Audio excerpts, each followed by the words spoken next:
General BCom విద్యార్థులకు good morning. ఈరోజు మనం లాస్ట్ క్లాస్లో కాంట్రాక్ట్ యొక్క స్వభావము, ఇండియన్ కాంట్రాక్ట్ యాక్ట్ 1872, కాంట్రాక్ట్ నిర్వచనము, కాంట్రాక్ట్ ఉండాల్సినటువంటి ఆవశ్యకాలు, వీటి గురించి మనం చెప్పుకున్నాం. మీరందరూ ఈ ఆన్లైన్ క్లాసులు చూస్తున్నారని అనుకుంటున్నాను. ఈరోజు టాపిక్ ఏంటంటే కాంట్రాక్ట్ యొక్క ఆవశ్యకాలు, సరి అయిన సక్రమమైన కాంట్రాక్ట్ యొక్క ఆవశ్యకాలు. ఇండియన్ కాంట్రాక్ట్ యాక్ట్ సెక్షన్ 10 ప్రకారము ఒప్పందాలన్నీ కాంట్రాక్ట్లే. అయితే ఒకవేళ అవి స్వేచ్ఛా సమ్మతితో ఏర్పడి పార్టీల అర్హతలు కలిగి ఉండి అందులో న్యాయాత్మకమైనటువంటి ప్రతిఫలం ఉండి దాని యొక్క న్యాయాత్మకమైనటువంటి ఉద్దేశ్యం ఉన్నప్పుడు దాన్ని న్యాయశాస్త్రం ప్రకారం సరి అయినటువంటి కాంట్రాక్ట్ అవుతుంది.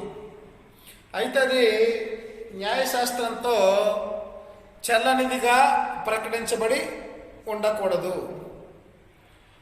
ఒక ఒప్పందం క్రమబద్ధమైనటువంటి కాంట్రాక్టుగా మారాలి అంటే దీనికి కొన్ని ఆవశ్యకాలు ఉన్నాయి. ఆ ఆవశ్యకాలన్నింటినీ సంతృప్తిపరచవలసినటువంటి అవసరం ఎంతైనా ఉంది. ఈ ఆవశ్యకాల్లో మొట్టమొదటిది ప్రతిపాదన మరియు స్వీకృతి. ఇవేంటనేది తర్వాత నేను ఎలాబరేట్గా చెప్తాను. రెండోది న్యాయాత్మకమైనటువంటి సంబంధాన్ని సృష్టించే విధంగా ఉండాలి. మూడోది ప్రతిఫలం న్యాయాత్మకమైనదిగా ఉండాలి. నాలుగోది పార్టీల అర్హతలు ఉండాలి, అంటే అనర్హతలతో కూడి ఉండకూడదు. ఐదోది స్వేచ్ఛా సమ్మతి అనేది చాలా స్వేచ్ఛగా ఉండాలి. ఉద్దేశ్యం న్యాయాత్మకమైనదే ఉండాలి. న్యాయాత్మకమైనటువంటి ఉద్దేశ్యం చెల్లనిదిగా చట్టంతో ప్రకటించబడి ఉండకూడదు. కాంట్రాక్ట్లోని అంశం నిర్దిష్టంగా ఉండాలి, అనిర్దిష్టంగా ఉండకూడదు. పూర్తి చేయడానికి అవకాశం కలిగి ఉండాలి. పూర్తి చేయలేని విషయాల్ని కాంట్రాక్ట్ చేసుకోకూడదు. తర్వాత 10వ ఏంటంటే వీటిలన్నింటినీ అనేక రకాలైనటువంటి చట్టబద్ధమైనటువంటి లాంఛనాలు ఉన్నాయి. వీటిలన్నింటినీ కలిసి సరి అయినటువంటి కాంట్రాక్ట్కి ఉండవలసిన ఆవశ్యకాలుగా చెప్తా ఉన్నాం. ఇందులో సెక్షన్ 10 అంటే ఇండియన్ కాంట్రాక్ట్ యాక్ట్ సెక్షన్ 10 ప్రకారము ఒప్పందాలన్నీ కాంట్రాక్ట్లే అంటున్నాడు. అయితే అందులో ప్రతిపాదన స్వీకృతి ఉండాలి, న్యాయాత్మకంగా ఉండాలి, ప్రతిఫలం ఉండాలి, పార్టీల అర్హతలు ఉండాలి, స్వేచ్ఛ సమ్మతి ఉండాలి, అది చట్టం ద్వారా చెల్లనిదిగా ప్రకటించకూడదు. ఇవన్నీ ఉన్నట్లయితేనే ఆ కాంట్రాక్టు సరి అయిన కాంట్రాక్టు అవుతుంది.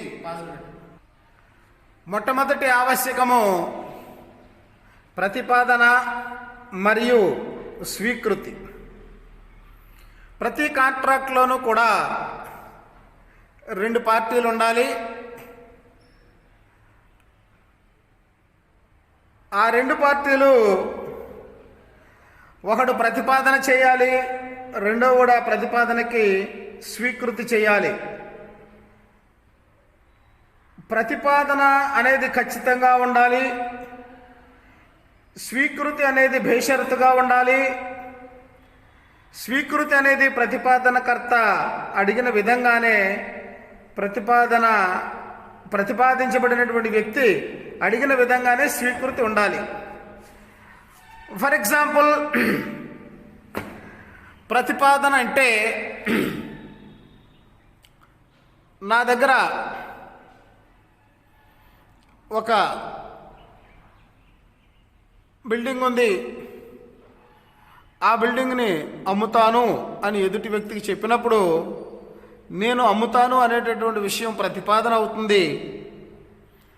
నేను చెప్పిన ధరకే అతను కొంటాను అంటే స్వీకృతి అవుతుంది. ఇక్కడ ప్రతిపాదన అనేది ఖచ్చితంగా ఉండాలి. అలాగే స్వీకృతి కూడా బేషరతుగా ఉండాలి. అంటే పలానా ఏరియాలో పలానా సర్వే నెంబర్తో పలానా స్ట్రీట్లో ఉన్నటువంటి బిల్డింగ్ నీకు నేను ఇంతకు అమ్ముతున్నాను అనేది ప్రతిపాదన ఖచ్చితంగా ఉండాలి.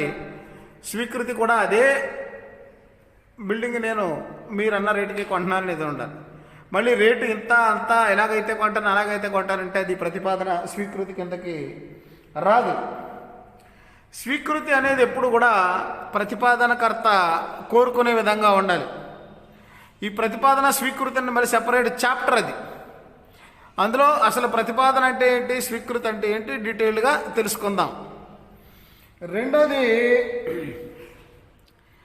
న్యాయాత్మకమైన సంబంధము ఏర్పాటు చేసే ఉద్దేశ్యం కలిగి ఉండాలి. ఈ న్యాయాత్మకమైనటువంటి ఉద్దేశ్యం ఏంటంటే ఇవి న్యాయశాస్త్రము ద్వారా అమలు చేయటానికి వీలు కలిగినవి ఉండాలి.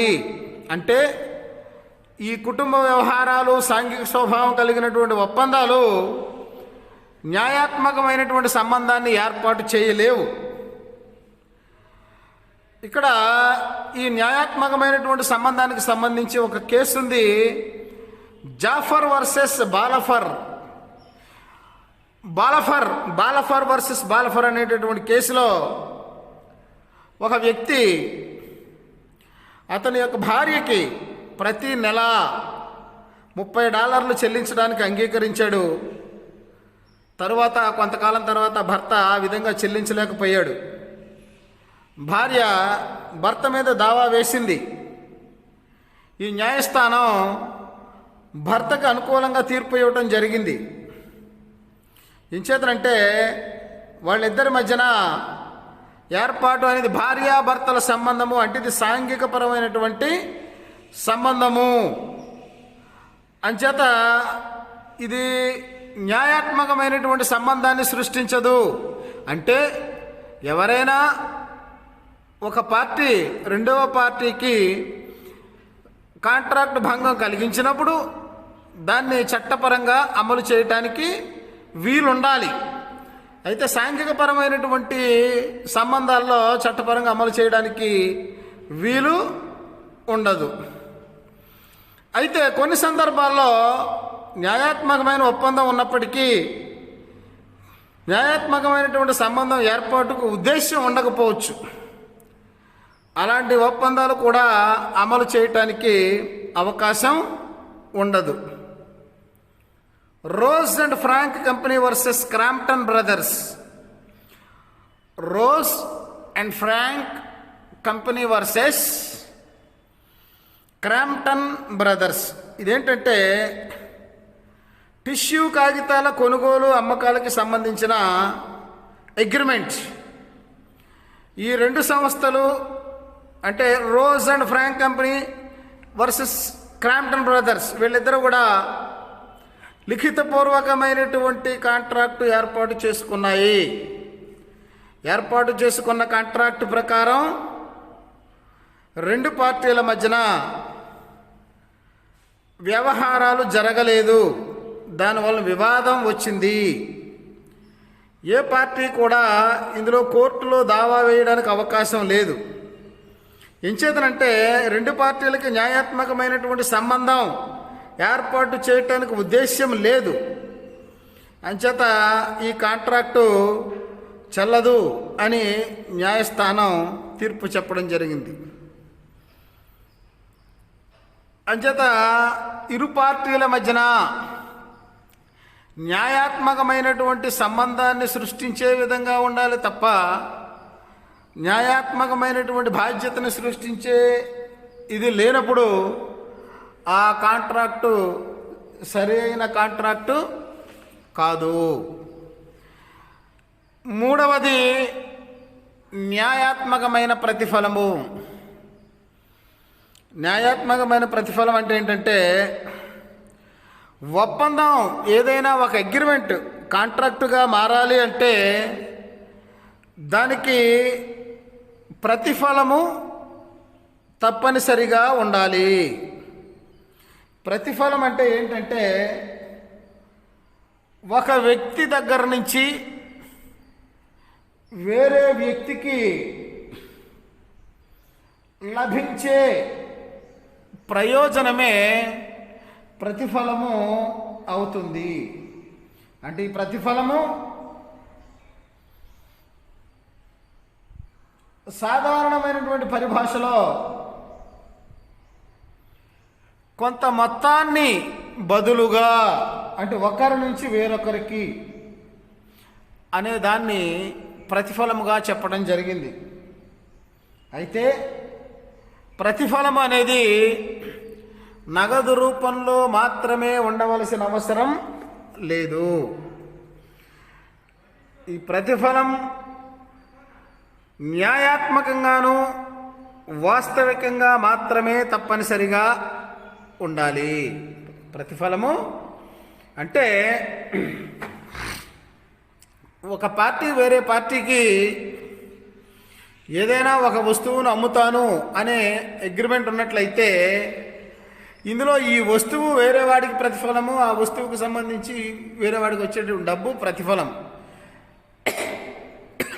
ప్రతిఫలం అనేది ఇరు పార్టీలకి కూడా ఉండాలి. అది న్యాయాత్మకమైనదై ఉండాలి. ప్రతిఫలము న్యాయసమ్మతమై న్యాయాత్మకమైనదిగా ఉండాలి. ఈ ప్రతిఫలం మళ్ళీ వేరే యూనిట్లో ఉంటుంది. ఇక 4వ అంశము పార్టీల యొక్క అర్హతలు. అంటే కాంట్రాక్టు చేసుకోబోయే పార్టీలు ఇరువురు కూడా అర్హత కలిగిన వారై ఉండాలి.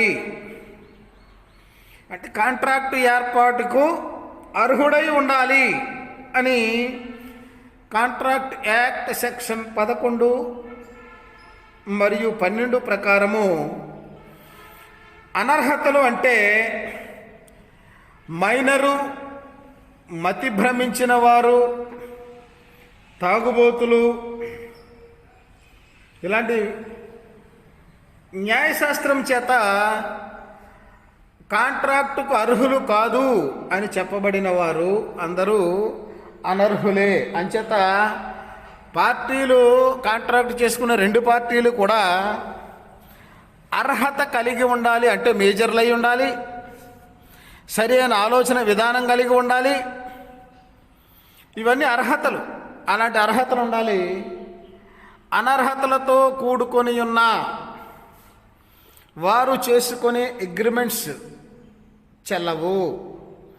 అంటే మైనర్లు కానీ మతి భ్రమించిన వాళ్ళతో చేసుకునే అగ్రిమెంట్స్ కానీ కొన్ని అగ్రిమెంట్స్ వివాహిత స్త్రీలు, పరదానసీన్ స్త్రీలు, ఇలాంటివి కొంతమంది అనర్హులు ఉన్నారు. ఆ విధంగా అనర్హులై ఉండకూడదు. ఆ విధంగా ఉన్నట్లయితే ఆ అగ్రిమెంట్స్ చెల్లవు, చేసుకోవడానికి వీలు పడదు. ఇక స్వేచ్ఛా సమ్మతి. స్వేచ్ఛా సమ్మతి అనేది ఏంటంటే ఇరుపక్షాల వారు కూడా, అంటే కాంట్రాక్ట్ పార్టీలోని కాంట్రాక్టు చేసుకునే 2 పార్టీలు కూడా స్వీకృతి, ప్రతిపాదన, స్వీకృతి, ఈ 2 కూడా స్వేచ్ఛతో ఆ కాంట్రాక్ట్ చేసుకోవడానికి సమ్మతిని తెలియజేయబడి ఉండాలి. దీనినే అంటే ఇరు పార్టీలు కూడా ఒకే అంశాన్ని ఒకే విధంగా ఆలోచన చేసి ఉండాలి. దీన్ని మనోభావతుల్యత అని అంటారు. కాన్సెన్సియస్ యాక్ట్ ఐడియాస్. ఇది మనోభావతుల్యత అంటే ఇది కాంట్రాక్ట్ యాక్ట్ సెక్షన్ 13 ప్రకారము ఇద్దరు లేదా అంతకన్నా ఎక్కువ మంది వ్యక్తులు ఒకే వస్తువును గూర్చి ఒకే విధముగా ఆలోచన చేసినట్లయితే వారి భావాల మధ్య తుల్యత ఉన్నది అని చెప్పవచ్చు. తుల్యత అంటే ఒకే విధంగా ఆలోచన, ఒకే ఇది. అలా కాకుండా మోసము, అసత్య వర్ణన, బలప్రయోగము, అనుచిత ప్రభావము ఇలా ఉన్నట్లయితే దానికి స్వేచ్ఛా సమ్మతి లోపించినది అని చెప్పవచ్చు. ఇది సెక్షన్ 14. బలప్రయోగము అంటే ఎదుటి వ్యక్తిని భయపెట్టి బలవంతంగా ప్రతిపాదన స్వీకృతులు చేసినట్లయితే దాన్ని బలప్రయోగం అంటారు. అనుచిత ప్రభావం అయితే ఎదుటి వ్యక్తి యొక్క మానసిక పరిస్థితులను ఆసరాగా చేసుకొని దాని ద్వారా ఏమైనా అగ్రిమెంట్స్ చేసుకున్నట్లయితే దాన్ని అనుచిత ప్రభావం అని అంటారు. మోసము, అసత్య వర్ణన మనకి రెండు తెలిసినవే. ఇలాంటి బలప్రయోగము, అనుచిత ప్రభావము, మోసము, అసత్య ఇలాంటి వాటి దగ్గర స్వేచ్ఛా సమ్మతి లోపించినది అని అంటారు. అలాంటి స్వేచ్ఛా సమ్మతి లోపించకూడదు. కాంట్రాక్ట్ అవ్వాలి అంటే స్వేచ్ఛా సమ్మతి ఉండాలి. అంటే ఏదైనా ఒక విషయానికి సంబంధించి కాంట్రాక్ట్లో ఇరువురు పార్టీలు ఒకే విధముగా ఆలోచన చేసి ఒకే విధమైనటువంటి అర్థం వచ్చే విధంగా అర్థం చేసుకుని వాళ్ళిద్దరూ కాంట్రాక్ట్ చేసుకున్నట్లయితే ఆ కాంట్రాక్టు న్యాయబద్ధమైనటువంటి కాంట్రాక్ట్ అవుతుంది. దీన్ని మనం ఒక ఎగ్జాంపుల్ ద్వారా కూడా చెప్పుకోవచ్చు. ఇక్కడ ఒక వ్యక్తికి 2 కార్లు ఉన్నాయి. ఒకటి మారుతి, రెండవది శాంత్రో. ఈ మారుతి శాంత్రోలు 2 కార్లు ఉన్నప్పుడు అమ్మేవాడు మారుతి కారుని దృష్టిలో పెట్టుకొని నా మారుతి కారుని అమ్ముతాను అని బీతో చెప్పాడు. బి ఏమనుకున్నాడు, వాడు శాంత్రో కారు అమ్ముతున్నాడని ఆడు అన్నాడు. ఇక్కడ ఇద్దరి భావాలు ఒకలాగా లేవు, వేరు వేరు ఆలోచనలతో ఉన్నారు వీళ్ళు. ఇక్కడ మనోభావతుల్యత లోపించినది. అంచేత ఇరువురు పార్టీల మధ్య స్వేచ్ఛా సమ్మతి లేదు కాబట్టి ఆ కాంట్రాక్టు చెల్లదు, ఆ ఒప్పందం ఏర్పడదు. అందుకే క్లియర్గా ఉండాలి స్వేచ్ఛా సమ్మతి. ఇప్పుడు ఏ అనేటటువంటి వాడు నేను నా దగ్గర ఉన్న మారుతి కారుని ఇంతకు అమ్ముతున్నాను నీకు అని అన్నప్పుడు బి అదే మారుతి కారుని అంతగా నేను కొంటున్నాను అంటే అక్కడ స్వేచ్ఛా సమ్మతి ఉంది, మనోభావ తుల్యత ఉంది. అంచేత అవి సక్రమమైనటువంటి కాంట్రాక్ట్లు అవుతుంది. తర్వాత న్యాయాత్మకమైనటువంటి ఉద్దేశ్యము అంటే ఉద్దేశ్యము న్యాయాత్మకంగా ఉండాలి. అవినీతి అక్రమాలకు పాల్పడే విధంగా ఉండకూడదు, ప్రజా విధానాలకి వ్యతిరేకంగా ఉండకూడదు, ప్రభుత్వ విధానాలకి వ్యతిరేకంగా ఉండకూడదు. అంతేసి దీని ఉద్దేశ్యం ఎప్పుడు కూడా న్యాయాత్మకంగా ఉండాలి. చెల్లనిదిగా ప్రకటించబడకూడదు. అంటే దేశంలో ఉండే న్యాయ శాస్త్రముల చేత ఈ కాంట్రాక్టు చెల్లదు అని ప్రకటించబడి ఉన్నట్లయితే, అలాంటి అగ్రిమెంట్లు చేసుకున్నట్లయితే అలాంటి కాంట్రాక్టు చెల్లదు. ఇది Indian contract act section 24 to 30 నుంచి 56 వరకు కూడా ఈ చెల్లనిదిగా ప్రకటించబడి ఉండకూడదు అనేటటువంటి నిబంధన ఒకటి ఉన్నది. చట్టంతో చెల్లనిదిగా ప్రకటించబడినటువంటి అంశాలని మన కాంట్రాక్ట్ చేసుకున్నట్లయితే అలాంటి కాంట్రాక్టులు ఏర్పడవు. నిర్దిష్టమైనదిగా ఉండాలి అంటే ఒప్పందం ఖచ్చితంగా ఉండాలి. అలా లేకపోయినట్లయితే అలాంటి అగ్రిమెంట్లు కాంట్రాక్ట్లు చెల్లవు. ఉదాహరణకి